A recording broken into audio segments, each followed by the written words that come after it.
Good afternoon, everyone, once again. After this wonderful session, we are now all geared up to the next plenary session. It's a great pleasure for me to introduce our speaker, Professor Rakesh Bhanot. Professor Bhanot was born in Khatkar Kalan, Punjab, a place which is also famous for our freedom fighter. And he has lived in the UK and other European Union countries since 1961. He started teaching English to adults in Spain in 1972, and since then he has been involved in various aspects of English language teaching as a trainer, examiner, inspector, editor, book reviewer, and the list goes on. He studied at the University of Warwick in philosophy and literature and served as the president of the Warwick Graduate Association in 2000.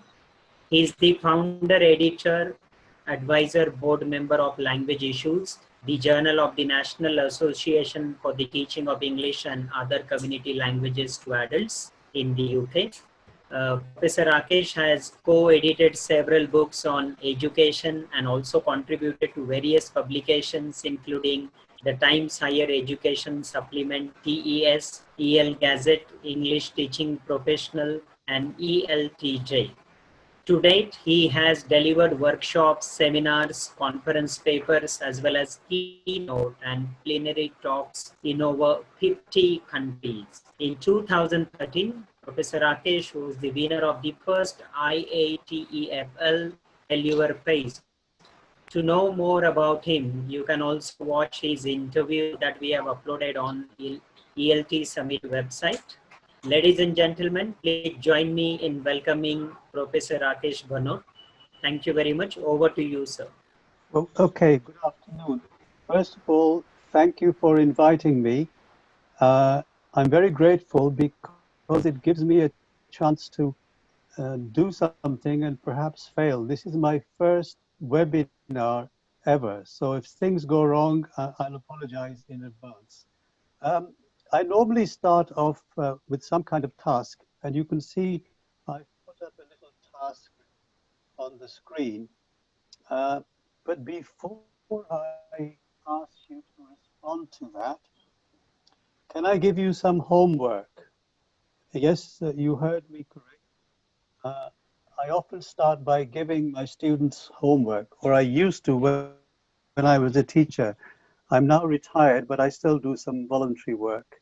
The homework is to make a list of things that you are going to do after the conference, after the summit, after my webinar.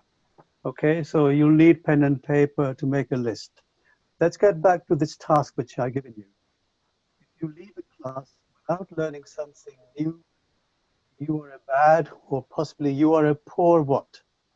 I can't see the chat function, but maybe you can write what the missing word is in the chat function. And maybe somebody could read it out for me. Is anybody writing anything in the chat function?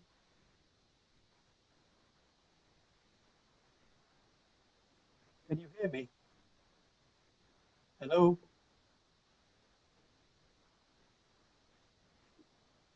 Hello, can you hear me?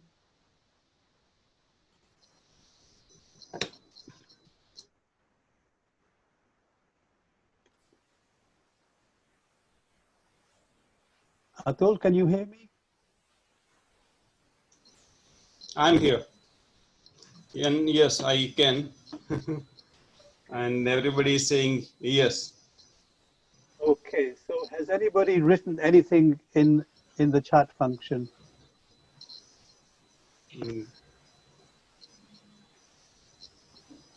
Yes, they have written yes. They have written Dennis has written student. Akshay Kumar, it's Sian says bad teacher. Monita Pina says research. Okay, there are various possibilities, but this is a little haiku I wrote years ago, and my original missing word is a teacher. If you leave a class without learning something new, you are a bad teacher, because every class can be, should be experiment. It's a chance to learn something new. So for me, this webinar is going to be like an experiment because I've not done it before. And already I've learned quite a lot, as Taro knows, very good with technology. And I've learned so much by having to talk to him and learn about how Zoom works. So if you leave a class without learning something new, you're a bad teacher. Now, this is me, and I've stopped describing myself as a teacher or trainer, but now I often refer to myself as a tinker. Um, most of you will probably know this word, but I'll come back to it later. What I'm concerned about for the moment is these two words, insightful or insightful. I've been watching the whole conference and I've been very glad to see in the chat box how the participants have given feedback to the presenters by saying that what they were saying was insightful. That's the first on the left-hand side. But I would be just as happy if some of you were to write the word insightful on the right-hand side, because part of my way of teaching is to provoke people, is to try and be provocative, thought-provoking, annoy people, and I hope I can manage to do some of that during the course of this presentation. I've always been a bit of a troublemaker, and one of the stories, or a short story that I want to relate to you, goes back to 1987, where I presented, in 1987, I presented a workshop which was called Race, Sex, and Class. I can't remember how many people came to this session, but after the conference, I went to the Inciteful, that's the International Association for the Teaching of English as a Foreign Language. I went to their annual general meeting, and the meeting was run by 7 men. At the end of the annual general meeting, I said, not an angry voice, but an assertive voice, who are you to run this international organization? You, this is what I said, you are a bunch of middle-aged, middle-class white men. Why are there no women on the committee? Why are there no black or brown people? And I was booed out of this annual general meeting. And I've always been a little bit of a troublemaker because when I started teaching English in 1972 in Spain, I was one of the very few dark-skinned people in the profession. And so I've had quite an interesting career for the last 48 years in the world of EFL. Over these years, teaching and training, I've developed a couple of what I call mottos and assumptions. When I started teacher training, I was still quite young, and often there were people much older and wiser than me in the audience. So I dug out this quotation from Dr. Johnson, that people need reminding more often than instructions. This is an excuse. If you say nothing new and the people say, well, we know all this, you're not telling us anything new. This is my defense. And the second quote I've borrowed from Dr. Johnson, an educated man, and he did write the word man because in the days when he was around, women were not supposed to be educated. Not one who has all the knowledge, but someone who knows where to look for it. And those of you who were there at Margie's session yesterday will remember that she gave us a lot of lists of books and websites and other materials which should make us a bit more educated than we are. So, what do I want to do in this session with you? The honest answer is I don't know, but let me try and give some headings. First of all, I want to share some experiences over the last 48 years in this profession. I call them experiences, but some of them were mistakes. Secondly, I want to challenge some common terms which you use in teaching and learning, but I'm not very sure what they mean. During the course of my presentation, I will also throw in a few classroom exercises, tips, which some of you might want to use if you want to follow the kind of sessions that I lead in dealing with some of the issues that I'll mention later. And finally, I want to share with you what I call my do-it-yourself kit for CPD in ELT. That's a tall order, but let's see how far we can get. As I said, I'm still learning both to take risks and to make mistakes. And maybe agreeing to do this webinar, it wasn't a mistake, but it was a challenge that I hope I can rise to. So here is a factoid, which I don't know the source of this, but I've shown it at many conferences. Your homework at the beginning was to write some notes. Research shows, and again, please don't ask me for the source, that most of what you're writing down, you will never look at again after the conference. Maybe we can try and improve on this. Hang on to the notes that you're making and perhaps use them in your classes. Let's see. So to come back to my word tinker, I'm not a teacher, I'm not a trainer, I'm a tinker. A tinker is someone who goes from place to place selling things.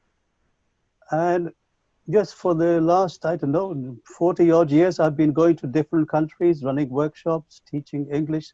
So I felt a bit like a tinker selling his wares. And the verb to tinker is to mess around with machinery in a very amateurish way. And part of my contention is that we don't really know what we're doing in the classroom. You know, if you think back to the previous session, to be a good teacher, you have to be a psychologist, a psychiatrist, know about the human brain, NLP, and so on. So in all these things, we are basically amateurs. So my contention is that what we're doing in the classroom, we're tinkering with the minds of the students. And I really have problems with both the words teach and learn. I'm not sure what they mean. And I'm assuming that some of you may have problems with what teaching is and what learning is. Let me share some of my doubts. Often when I'm at live face-to-face conferences, I show something which I call the cork trick. I don't think it's going to work, but I'll show it anyway.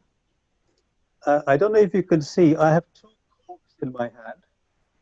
Now, I'm going to transfer them from one hand to the other without letting go of this position. Okay, so the blue cork is in my left hand, the brown cork is in my right hand. If you watch carefully, they have been transferred to the other hand, but without letting go. What I say to people after showing this once, would anybody like to try and do this? I invite people from the audience, and 99% people fail to do this.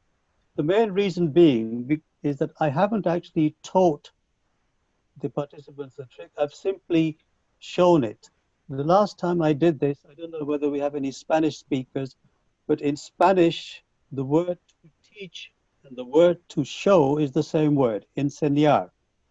And I think a lot of teachers, and I include myself, often we don't really teach, we simply show the students something and then we expect them to do it.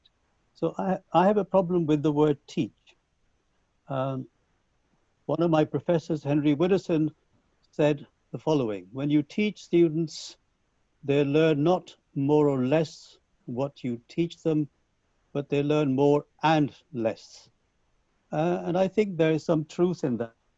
If you want a good example of this, those of you who are familiar with Shakespeare and his play The Tempest and the character of Caliban, Caliban turns to Prospero, his master, and he says in a very angry voice, "You taught me your language, and my profit on it is I know how to curse."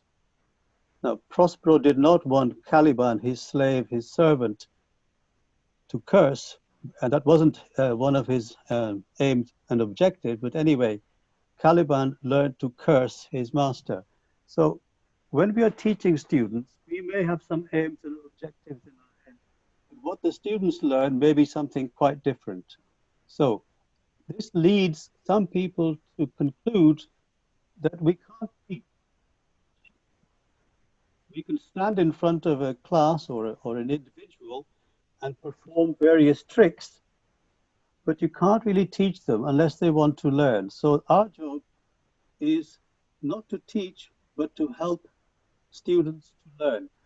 What are the implications of this? I'm going to let you perhaps think about it later, but for the moment I'm going to move on. In some of the Indian languages, those of you who are from India, you may know, if it's one of your languages, the word sikhna, which means to learn, and sikhana, which means to enable learning to take place, to help someone to learn. These words are used quite differently in different languages. This is something I wanted to touch on, but because of time, I'm just going to move on. Some people are happy to use the word pedagogy when they are talking, when they should be talking about andragogy. I'm going to leave it in midair because there isn't time to go into it. But I suggest if you are going to have a discussion with yourself or with your colleagues, you look at what the differences are between pedagogy, teaching children, and andragogy, which is teaching adults. Now, teaching is a problem, pedagogy is a problem, but I also have a problem with the word learning. I'm not going to do this exercise, but if we were in a face-to-face situation, I would say to you, could you do the following exercise? So please make a note of it, and try it with your students, colleagues, or even yourself later on. I'd like you to draw a quick picture in 10 seconds of a house. Now draw a bus.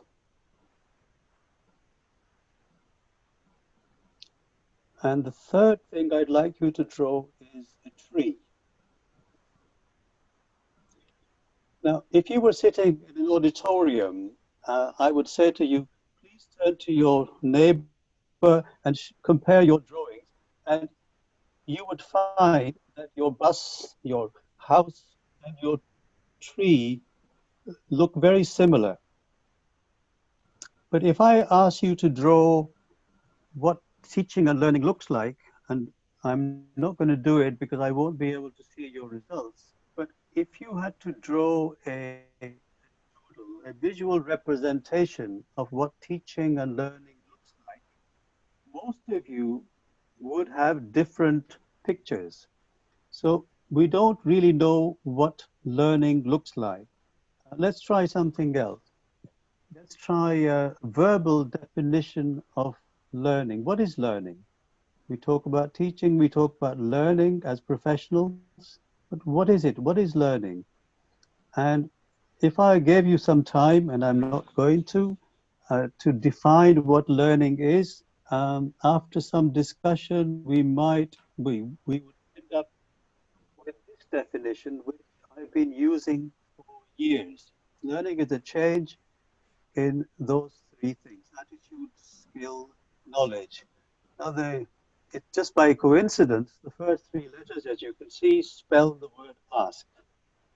And yesterday, when the conference started, Dr. Patel mentioned these words, and in fact, he mentioned the acronym ASK. So I thought he was stealing my thunder. But anyway, it's good to know that other people are using the same acronym. If there's nothing else you remember from my talk, perhaps it will be this, that when you learn something, one or more of these things change. So this little formula, learning as a change, is a very useful tool for planning and evaluating lessons. So when you're planning a lesson, ask yourself, what am I going to do tomorrow? Am I going to give them some new knowledge, vocabulary, rules of grammar, whatever? Am I going to practice some skills, how to complain, how to give orders, or whatever? or am I going to work on the students' attitudes? It's my contention that most teachers don't actually sit down and say, when they're planning a lesson, they consider changing students' attitudes as part of the lesson preparation. Maybe some of you do, and I'm happy if you are doing that. So what I'm trying to get to is when you teach English, but you do much more than that. And the speakers at this conference so far, including the previous speaker, have shown us that as teachers, we need to be more than just good speakers of English, have a knowledge of grammar, and so on. And what you do, what, other than teach English, you do it either consciously or unconsciously. And one of the reasons is that, according to Harold Rosen, who's no longer alive, he said, as teachers of English, we are not in an innocent business. Teaching, learning a language is a very political, or can be seen as a very political act. One of the speakers yesterday mentioned the idea of languageism, or what some people called linguicism.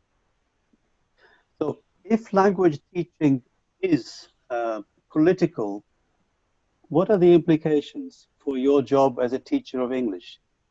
When you see your students behaving in a prejudicial way, do you challenge them? Do you ignore them? Do you confirm their prejudices? Or do you do something to change their attitudes? There are two schools of thought. We must keep sensitive issues like politics out of the class, but other people like me say, no, these issues, these political issues, social issues, should be central to teaching the language. Those of you who are familiar with Paulo Freire will know this distinction between domestication or liberation. What is education for? What is the point of learning English as a second language or a third language or a fourth language? Now, some of you may be familiar with this acronym called PARSNIP. These are taboo subjects for ELT materials. People who write course books for English language teaching are told, advised to steer away from these issues: politics, alcohol, religion, and you can read the rest. So, for example, take the last one, pork. If you want to write a book which is to be used in the Middle Eastern market, any references to pork or pig is taboo. Similarly with alcohol. But my view is that if you leave all this out, you actually make the language teaching uninteresting and possibly boring.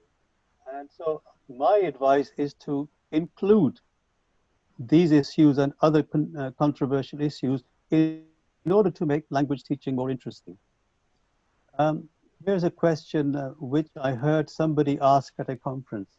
How many of you teach young learners? Sorry, there's an S missing. How many of you teach teenagers? How many of you teach adults? When this colleague had asked these three questions, various groups of people had put their hands up. And then she asked this question: how many of you teach human beings? And in the previous presentation, we came to realize that human beings have feelings and emotions and so on. But many teachers forget that the students sitting in front of them are actually human beings.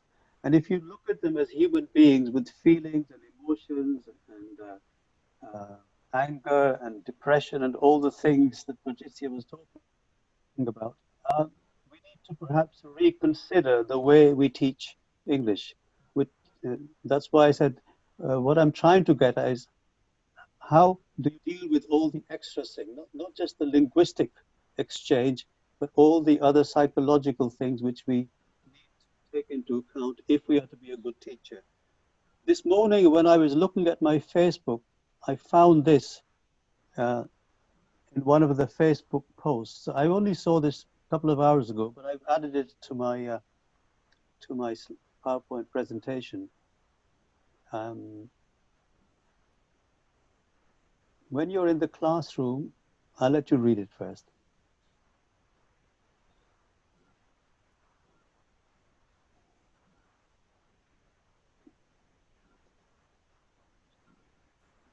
So have a little think, particularly in the light of what Patricia was saying. Do we teach as whole persons with feelings and so on, and do we look at our students as whole persons? And if we do, how do we take this into account as teachers? This is a question I've often asked when I'm training teachers. What would your students lose out if they were being taught by robots and not by you? Again, I'm going to leave the question hanging in midair, perhaps for you to think about it at the end of the webinar, at the end of the conference. What would your students lose if they were being taught by machines and not by you? Another concept which I've developed over the years is what I call teaching below the neck. In my feeling, having observed hundreds, maybe thousands of teachers, is many teachers teach what I call above the neck, that their teaching is addressed to the head and not to the whole person, not to the heart. And you may want to think about what the implications of teaching below the neck might be. Okay, I've talked enough, so I'm going to give you something to do, a simple puzzle. Two Mexicans walking over a bridge, a small one and a big one. The small one is the son of the big one, but the big one is not the father. Now, if you know the answer, just hang on. But those of you who don't know, can't solve this, could you perhaps write in the chat what the explanation is?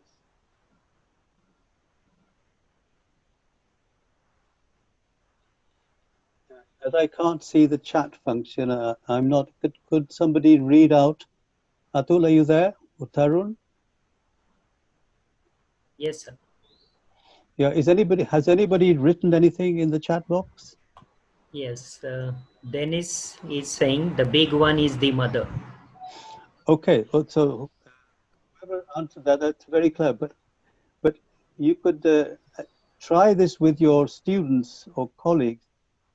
Many people have a lot of difficulty trying to figure out that it's the mother. And it's just a simple experiment, simple example of how most of us, and I include myself, most of us are conditioned into certain ways of thinking.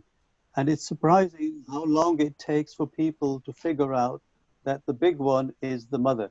There are other puzzles like this which you can use in order to stimulate discussions about sexism, for example. As I said earlier, language is a powerful weapon, and it manifests itself in all sorts of ways in terms of these categories: race, sex, class, age, disability. Now, if I had longer, I would give examples for each one of them. In terms of race, one way to start the discussion is often, or simply to ask, how many human races are there, and see how the students respond. And some people will say there are several, there are 4, there are 10, there are hundreds. But in the end, you have to remind them that there's only one race, that's the human race. It's a gentle way into the whole issue of what is current at the moment, Black Lives Matter.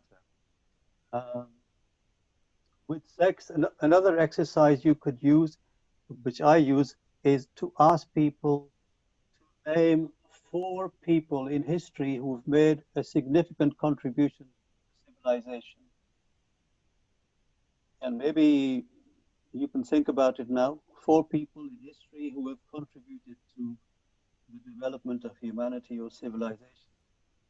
And if you collect in the responses, then you will find that most of the names mentioned will be male rather than female. The few female characters that show up in people's responses include Madame Marie Curie or Cleopatra, Mother Teresa, but generally it's men who feature in response to that question. With regard to class, maybe that's more of a British phenomena, but let me show you something which illustrates this. The first sentence, she was poor but honest. Grammatically, there's nothing wrong with the sentence, but it's the word but. And again, here you can discuss with students, what is the word but doing here? What does it imply? And the second sentence, sad to say, is from my late mother.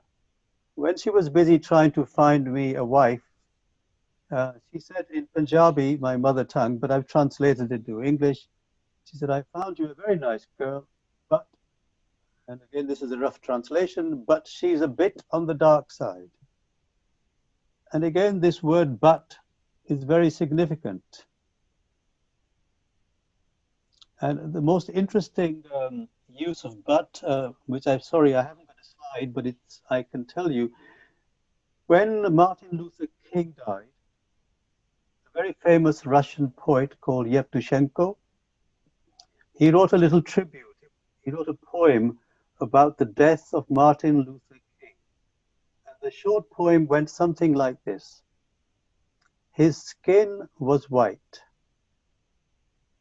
but his soul was pure, white like the driven snow.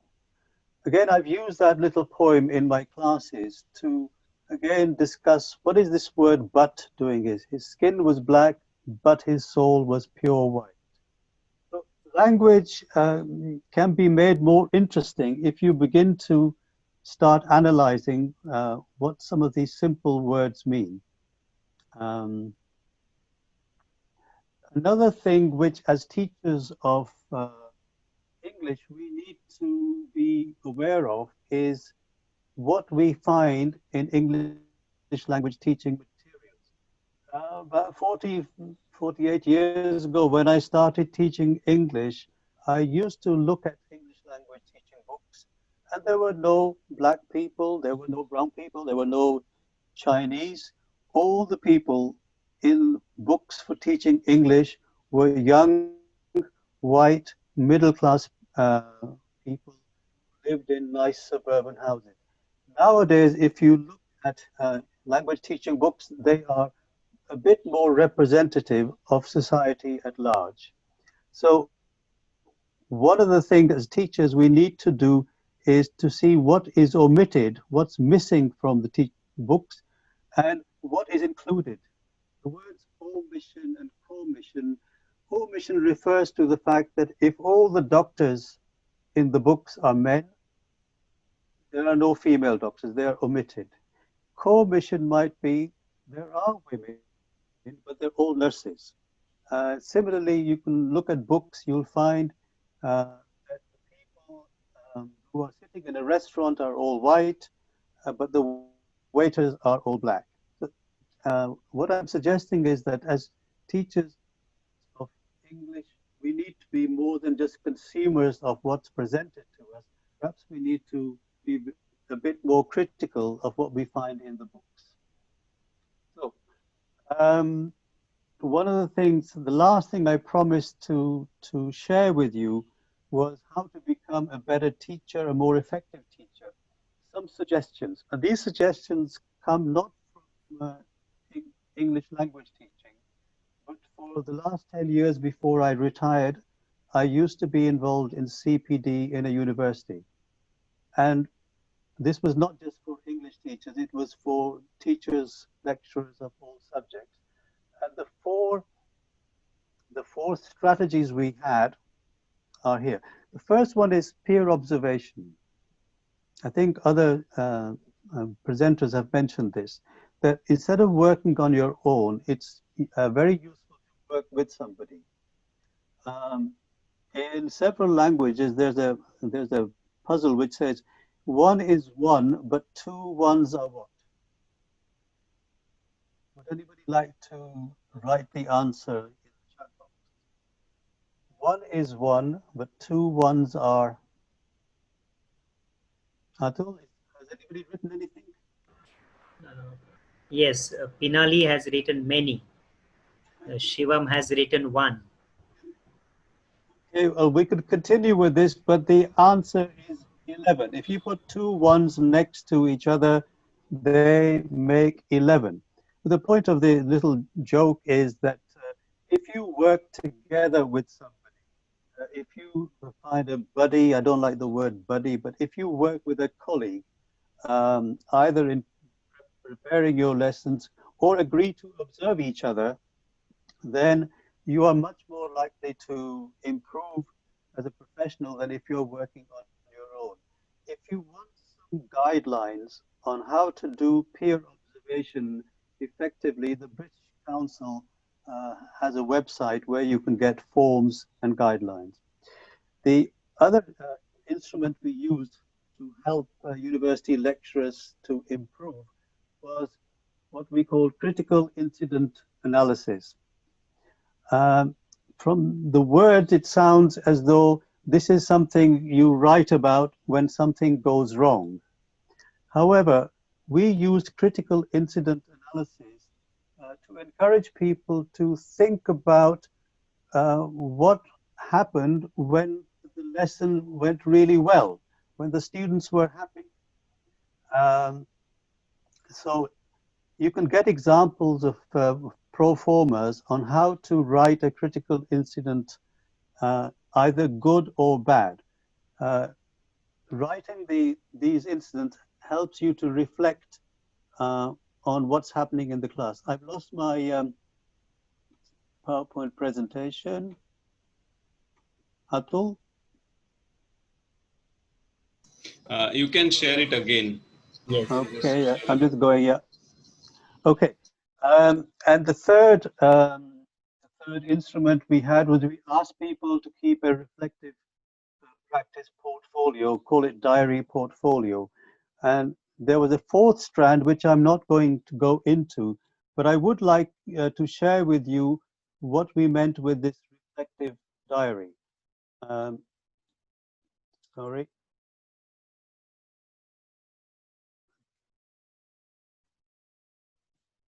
Okay, this is what I call the do-it-yourself kit for CPD in ELT. Several speakers have spoken about the importance of conferences, workshops, seminars, and so on. Some of them you have to pay for, like conferences or even workshops. But you don't need to go anywhere. You can actually begin to become a reflective practitioner in the sense that Donald Schoen meant by trying to address these 7 questions. I'll just let you read them.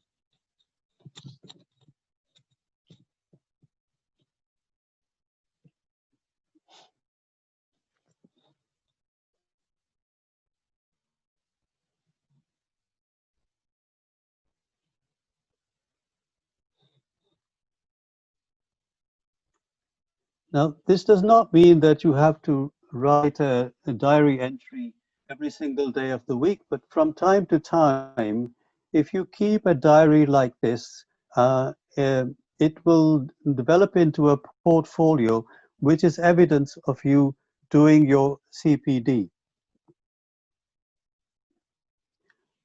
Now, people often say knowledge is power. But knowledge, you can get lots of knowledge from attending conferences like this or reading books about language teaching. But knowledge in itself is not very helpful. You have to do something. So somebody has said this is not original, it's not knowledge, it's action is power. So it's not what I have been saying or what the other presenters have been saying. It's what you do as a result of what you've heard. If you do nothing at the end of this summit, then in a sense it would have been a nice talking shop, but no improvements will be made unless you decide to do something. So um, my question is, what are you going to do as a result of this conference? So could you please write in the chat box, one thing I'm going to do as a result of this webinar? You remember back to the beginning, I set you some homework. You make a list of things you're going to do. So I'd be interested, like Patricia, to know what kind of things you're taking away from the last half an hour and what you might consider doing as a result of this.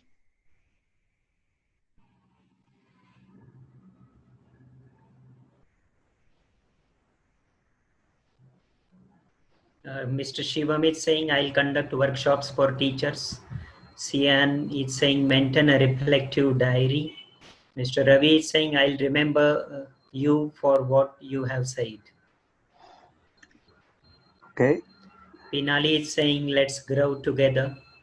Aned is saying, diary recording more often. Thanks for the encouragement. Zohar is saying, maintain a diary. Okay, it's not very easy to keep a diary and you have to be fairly disciplined. But as I said, you don't have to do it every day, even if you do it once a week. The other important thing I want to emphasize is peer observation. Of all the tools that I have, or strategies that I have witnessed over the years, observing teachers, being observed by other teachers is probably the most effective way of becoming a better teacher. But if I'm going to go back, um, sources and resources, well, there are many. In terms of the whole issue of racism and black and white, one of the best essays, and it is a short art, it's not a book, it's an article, is written by an American called Ossie Davis, which is called The English Language is My Enemy. And then in terms of sexism, Laura Bates has a book which came out recently, a few years ago, called Everyday Sexism. And if you look on Google, there are lots of websites or TED Talks on how to deal with unconscious bias. And also other TED Talks which deal with a variety of themes which can be brought into the classroom in order to discuss these issues. That's my email. I don't know if you can see it. If anybody wants to get more information about this, and I'd be happy to take any questions. Yes, I request participants to type their questions in the Q&A box. I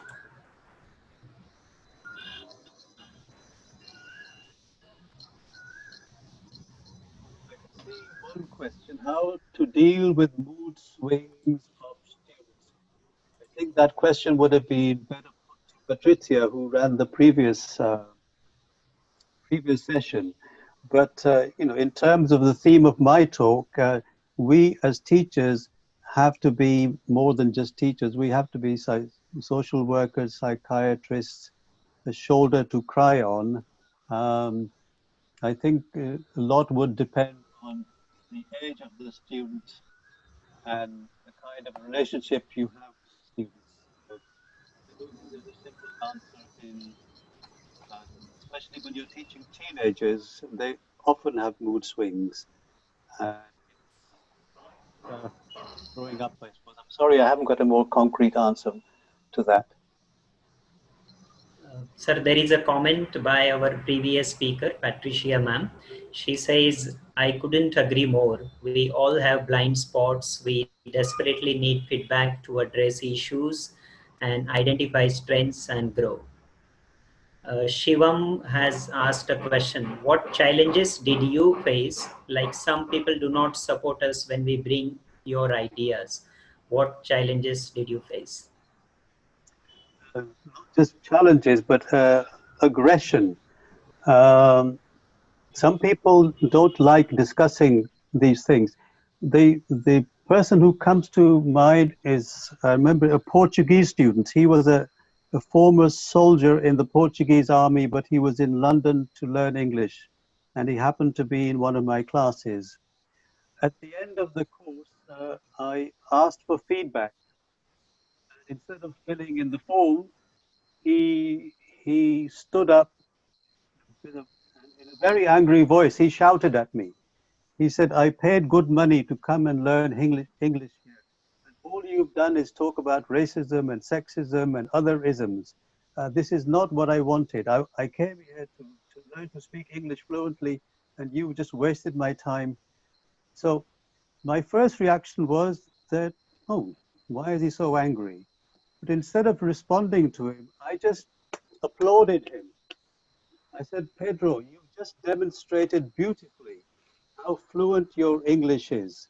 So whether you liked it or not, you've at least managed to learn to speak English and express yourself so well. So sometimes you have to deal with aggression in a way which is non-threatening.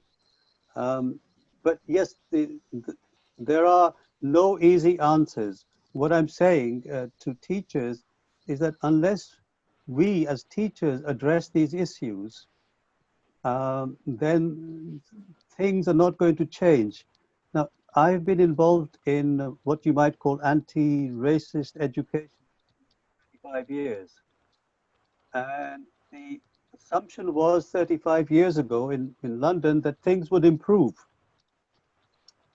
In some ways, things look even worse. However, I don't know if people have been watching the protests in America, in the UK, in Berlin, in Paris, of the protests about Black Lives Matter. What is interesting for me is those um, protests, those marches comprise not only Black people, but a lot of young white people as well. To me, that's a sign that the kind of training that we did in the 1980s in the schools in London, or maybe in other places, are beginning to pay off.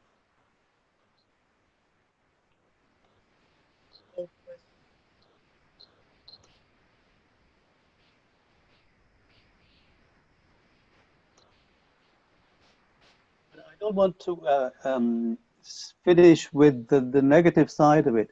Bringing in all these issues about sexism or racism and other isms actually makes the classes more interesting. Instead of just teaching the rules of English grammar or vocabulary and so on, if you start talking about these issues, which some young people will be interested in, some old people will be interested in, I have found that my classes were more interesting as a result and not just the same old course book. Yesterday, one of the presenters said something about course books being very boring and not really interesting. Um, you're not obliged to use the whole course book all the time. My friend Luke Meddings, whose name appeared yesterday, he has a concept which he calls 50 free. That if you have a course book that you are required to use, you use it for 50% of the time. And 50%, the other 50%, you bring in issues like the issues that I've been talking about. So it's your choice as a teacher, either to stick to the book or to be a bit more flexible. Somebody said you're talking about learning language through the subject of human rights. Yes, that comes into it. Yes, I suppose in a human rights, social justice, diversity, inclusion, there are many names. And a lot of speakers have mentioned the idea of empathy, equity. All these are words which we throw out at teacher training seminars, but translating them into practice can be very difficult. So over the years, I've been trying out various ways of introducing uh, this idea of human rights, social justice. It's not easy, it's difficult, but unless we try, we're going to get the same old results. So we have to have the courage to deal with these sensitive issues, but very important issues if we want society to be different, better, if we want racism and sexism to be less overt than it is at the moment. Any more? Yes, thank you. Thank you very much, sir. Thank- We would have loved to listen to you more, but as we have limited time, I request participants, if you have any questions, sir has already shared his email ID, so please feel free to write to him. So thank you once again, sir, for a very enlightening presentation. You really made us relook at the definitions of the terms like teaching, learning, pedagogy, education, and so on in a very unique and different way. And the puzzles and the examples you shared captured the attention of all the participants, and your suggestions to be a better teacher and the list of resources that you shared are the most important takeaways from this session. So we once again thank you and look forward to working with you in future for our other educational endeavors. Thank you very much. Thank Over you. to you. Thank you. Yes, I'll take a minute. Thank Yes. you very much, Atul, for doing vote of thanks. And to all the participants, Dr. Rakesh Bhanot was the first one to respond when the ELT summit email was sent out. Like it was just an idea then, but he was the first one to sign up for the conference, and later he agreed to be the speaker for the conference. And he has been, uh, he told us that this is his first virtual conference, and I mean, like he put in his best efforts to cope with and to adjust with our requirements. And it's been a learning experience for me communicating to you with you, Rakesh, on Facebook. Thank you very much for providing me an opportunity to be in touch with you, and we are going to be in touch forever now. Okay, thank you for inviting me. Yeah. Bye bye. All right. Thank you. Namaste. Yes, Namaste. namaste.